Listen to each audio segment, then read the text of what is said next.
اس لیے میں کہہ رہا ہوں کہ بے شک کام کرنا ہے، مگر نیتوں کو ٹٹولتے رہنا ہے کہ کس کے لیے کر رہا ہے، کس کو خوش کرنے کے لیے کر رہا ہے، کہ اللہ کے لیے کر رہا ہے، قوم کے لیے کر رہا ہے۔ جو اللہ کے لیے کرتے ہیں وہ کسی کے ملامت کی پرواہ نہیں کیا کرتے۔ اس لیے میرے دوستو عزیزوں، اس طرح ہمیں اللہ سے اخلاص کو مانگتے رہنا ہے۔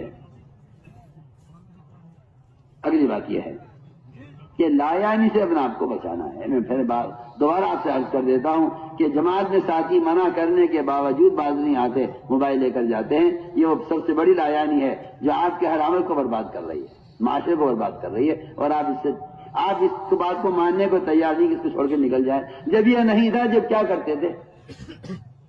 اللہ جزائے خیر دے، ہمارے یہاں ایک جماعت آئی کویت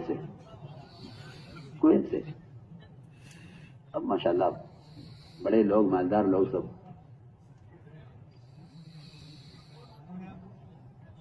انہوں نے آ کر بتلایا کہ جی ہم نے نظام الدین کی ہدایات سنی ہے کہ موبائل صاحب کے رکھنا ہے۔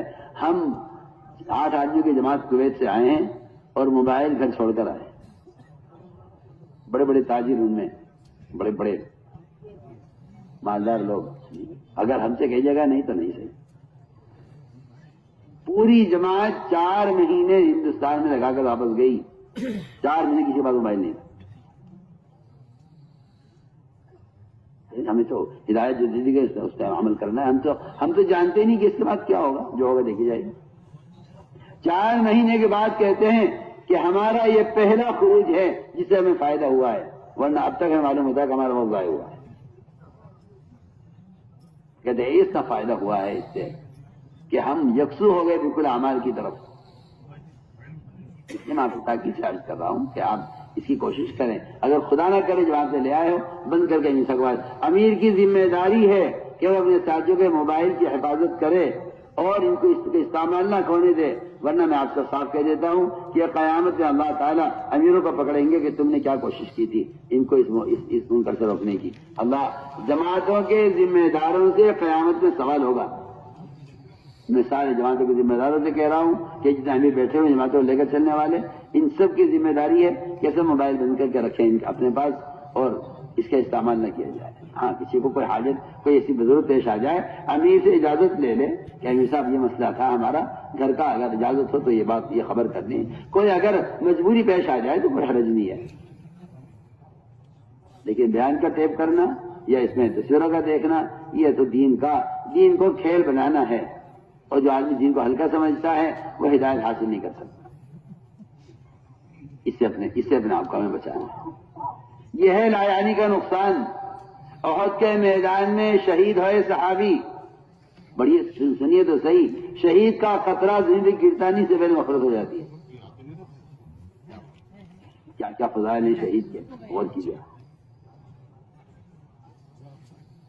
صحابی شہید ہوئے احد کے میدان میں، جنازہ اٹھا کر یہاں سے گھر لے جایا گیا ان کا، اللہ کے رسول صلی اللہ علیہ وسلم تشریف لے گئے ان کے حوالے کی تسلی کے لیے۔ جنازہ رکھا ہوا تھا،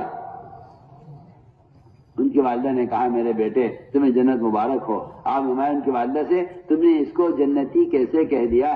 تمہیں کیا معلوم اس نے اللہ کے راستے میں نکل کر لایانی بات کی ہو؟ ہم سوچیا ہمارے پاس وقت فارغ تھا، ظہر کے بعد لمبا وقت تھا، تعلیم ہو گئی، بیٹھ گئے، ہاں بھائی تو دکان کھول کے آیا، بند کر کے آیا، ہاں بھائی کھیت کے آگے کیا ہو رہا ہے اور تیرے گھر میں کیا ہو رہا تھا، تو چلا تھا، تو کب واپس جاوے گا، میں کب واپس آؤں گا؟ یعنی لایانی باتیں۔ میں سوچتا ہوں، میں نے کہا دین سیکھنے کے لیے نکلے ہیں، سکھانے کے لیے نکلے ہیں، انہیں فرصت کہاں سے مل گئی اس کی؟ وقت ہی نہیں ہے دائی کے پاس۔ ہم نکل کے لایانی باتیں کر لیتے ہیں، اور وہاں صحابی شہید ہوئے اللہ کے راستے میں، والدہ کہہ رہی جنتی میرا بیٹا، فرمایا کیسی جنتی کہہ دیا تم نے اس کو؟ اس نے جماعت میں نکل کر بیکار باتیں کی ہوں گی۔ سوچیے آپ۔ تو اس لیے ہمیں اس سے اپنے آپ کو بچانا ہے۔ 3 کاموں میں ہمارا وقت گزرے بس، دعوت میں، عبادت میں، سیکھنے سکھلانے میں۔ حضرت فرمایا کرتے تھے یہ 3 کام اگر دنیا میں نہ ہوتے عمر دنیا میں رہنا پسند نہ کرتا۔ حضرت عمر کا قول ہے اگر اللہ کے راستے میں پھرنا نہ ہوتا عمر دنیا میں رہنا پسند نہ کرتا۔ آج کے مسلمانوں کو دیکھیے آپ، یہ کہتے ہیں پھرنا بھی کوئی کام ہے۔ حضرت عمر کیا کہہ رہے ہیں؟ اگر پھرنا نہ ہوتا جماعت میں تو میں دنیا میں رہنا پسند نہ کرتا۔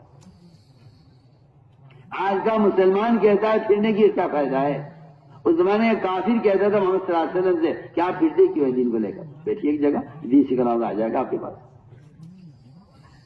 ایک کافر کی بات آج ایک مسلمان کہہ رہا ہے، پھرنے کی ضرورت ہے۔ اور کمر کا قول میں عرض کر رہا ہوں، فرماتے تھے اللہ کے راستے میں اگر پھرنا نہ ہوتا تو میں دنیا میں رہنا پسند نہ کرتا۔ اور دوسری بات یہ فرماتے تھے کہ اگر اللہ کے مطلب میرے میں سجدے کرنا نہ ہوتا تو میں دنیا میں رہنا پسند نہ کرتا۔ تیسری بات یہ فرماتے تھے کہ اگر علماء حق کی مجلسوں میں بیٹھ کر علم کی باتوں کو چن چن کر بندہ پیدا کرنا نہ ہوتا تو میں دنیا میں رہنا پسند نہ کرتا۔ دعوت، تعلیم، عبادت، یہ تین کام اس میں بیان کر رہے ہیں۔ اگر دنیا میں تین کام نہ ہوتے تو ہمیں آخرت کو ترجیح دیتا، آخرت کو پسند کرتا۔ اپنے آپ کو ہمیں ان تین کاموں کے اندر ہی مشغول رکھنا ہے۔ یہ ہیں میرے دوستو 6 نمبر جن کی ایک عملی مشق میں نے آپ کے سامنے عرض کر دی ہے۔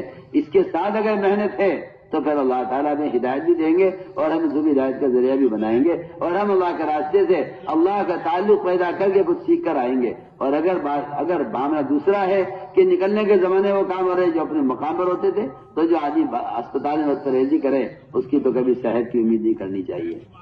جو اسپتال میں رہ کر بدتریزی کرے، دوا پر نہ کھائے، تو اس کی تو صحت کی امید نہیں کرنی چاہیے، ایسے ہدایت کی امید بھی نہیں کرنی چاہیے۔ اگر اللہ کے راستے میں نکل کر یہ اصول ہم اپنے سامنے نہ رکھیں اور اپنے آپ کو اس کا پابند نہ کریں، اس طرح ہمیں جماعت میں نکل کر، یہ ہمارے نکلنے کا اصل مقصد ہے۔ اب یہ جماعت اللہ کے راستے میں نکلنے والی ہیں، اپنے امیر ذمہ دار کے ساتھ چلیں اور اطاعت کے ساتھ چلیں۔